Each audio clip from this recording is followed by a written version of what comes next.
नमस्कार, मैं हूं आसिफ खान और आप देख रहे हैं द नेशन न्यूज। इसी बीच एक और बड़ी खबर की तरफ रुख कर लेते हैं। भारतीय जनता पार्टी के अर्नौद रोड स्थित जिला कार्यालय पर प्रधानमंत्री नरेंद्र मोदी के सेवा सुशासन और गरीब कल्याण के 11 साल पूर्ण होने पर एक भारत श्रेष्ठ भारत कार्यशाला का आयोजन किया गया। कार्यशाला में मुख्य वक्ता पूर्व मंत्री एवं निम्बाहेड़ा विधायक श्रीचंद कृपलानी थे, जबकि अध्यक्षता भाजपा जिला अध्यक्ष महावीर सिंह कृष्णावत ने की। विशिष्ट अतिथि प्रदेश मंत्री पिंकेश पोरवाल, प्रदेश नगर निकाय प्रकोष्ठ के सह संयोजक कमलेश दोषी, प्रतापगढ़ क्रय विक्रय समिति के अध्यक्ष भगवत सिंह, नरेंद्र गिरी गोस्वामी विशिष्ट अतिथि थे। कार्यशाला का शुभारंभ भारत माता की तस्वीर पर पुष्पांजलि व दीप प्रज्वलन के साथ हुआ।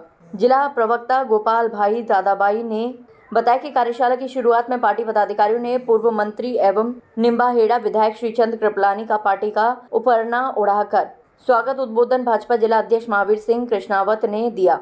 कार्यशाला को संबोधित किया। हमारे प्रदेश मंत्री मुकेश जी, जिलाध्यक्ष जी, हमारे पार्टी के महावीर सिंह जी और सभी पदाधिकारी और सभी उपस्थित पत्रकार साथी, जैसा कि आपको पता है कि संकल्प से सिद्धि जो हमारे देश के लोकप्रिय प्रधानमंत्री मोदी जी, जिन्होंने 11 वर्षों में इस देश में जो काम किए हैं और विशेष रूप से पूरे विश्व में जिस तरह हमारे देश का नाम हुआ है, हमारी अर्थव्यवस्था हो, सैन्य व्यवस्था हो, हर दृष्टि से हिंदुस्तान ने जो 11 वर्षों में उपलब्धियां हासिल की, उसको लेकर हमारी पार्टी ने पूरे देश में ये संकल्प से सिद्धि 11 वर्ष का कार्यक्रम रखा और उसी के तहत ये कार्यक्रम आज यहाँ पर ये प्रेस कॉन्फ्रेंस होगी। सबसे पहले तो मैं आप सबका स्वागत करता हूँ।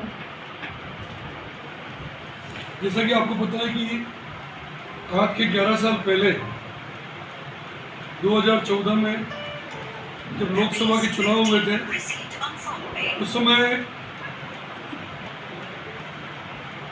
हमारे देश में पहली बार एक ऐसे व्यक्तित्व के धनी प्रधानमंत्री बने जिन्होंने 11 वर्ष में हिंदुस्तान का नक्शा बदल दिया।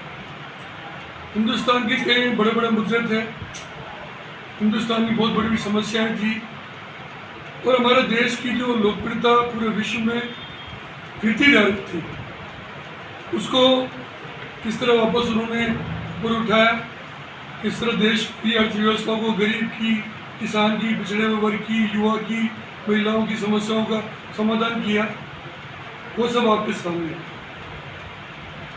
सबसे पहले तो मैं कह सकता हूँ कि मैं शुरुआत ही भगवान राम से करता हूँ। अयोध्या में 550 साल से भगवान राम के मंदिर को बनाने के लिए संघर्ष चल रहा था। हम भी गए थे उस संघर्ष में 1990 में, 1992 में।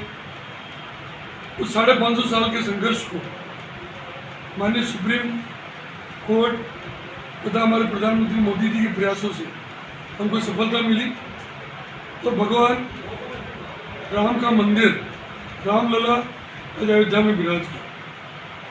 पूरे विश्व में अयोध्या जैसा राम का मंदिर, जिसमें हिंदुस्तान के 140 करोड़ लोगों की आस्थाएं जुड़ी हुई थी, और इस बात की हम कल्पना भी नहीं कर पा रहे थे, लेकिन हमने बनाया। तो मैं उम्मीद करता हूँ कि आने वाले सालों में हमारे प्रधानमंत्री जी जिस तरह भगवान राम का मंदिर अयोध्या में बना है, मथुरा में कृष्ण भगवान का और काशी में भोलेनाथ जी का मंदिर बनेगा, कि हमारे प्रधानमंत्री के प्रयासों से होगा। हमारी इस तरह की भगवान से भी प्रार्थना है और उम्मीद भी है। देश को आत्मनिर्भर बनाने के लिए हमारे प्रधानमंत्री जी ने विश्व के पटल पर जो 11 वर्षों में किया, आपको पता होगा कि हमारे देश की जो आर्थिक स्थिति थी, आज के 11 वर्ष पहले हम 11वें नंबर पर थे। फिर प्रधानमंत्री मोदी जी बने, उसके बाद हम 5वें नंबर पर आए और आज हम 4थे नंबर पर हैं। और मैं विश्वास करता हूँ कि आने वाले साल 2 साल में, 2-3 साल में हम 3रे नंबर पर होंगे और बहुत जल्दी पूरे विश्व की सबसे बड़ी ताकत हिंदुस्तान बनेगा। कई चीज़ें मेरे पास है जो कि आपको पता भी है, चाहे वो डीबीटी हो, बिजली, पानी, टॉयलेट जैसी सुविधाएं हो। और सबसे बड़ा काम जो हमारे प्रधानमंत्री जी ने किया, 80 करोड़ जो हमारे गरीब भारतीय हमारे भाई थे, उनको खाद्य की व्यवस्था। हमारे प्रधानमंत्री जी ने की। 2024 तक हमने 3 करोड़ से ज़्यादा ग्रामीण गरीबों के लिए बुनियादी सुविधाओं के लिए आवास उपलब्ध कराया है। स्वच्छ भारत अभियान, इसके बारे में आपको पता है, जब प्रधानमंत्री 2014 में बने थे और पहली बार लाल किले की प्राचीर से जब वो भाषण देने आए थे तो उन्होंने स्वच्छ भारत की बात की। तो उस समय पूरे विश्व के नेता, पूरे हिंदुस्तान के हमारे विपक्षी दल एक ही बात कह रहे थे कि कौन से प्रधानमंत्री हैं जो स्वच्छ भारत की बात कर रहे हैं, देश की अर्थव्यवस्था की बात नहीं कर रहे हैं, देश के बजट की बात नहीं कर रहे हैं, देश की सैन्य व्यवस्था की बात नहीं कर रहे हैं, स्वच्छ भारत की बात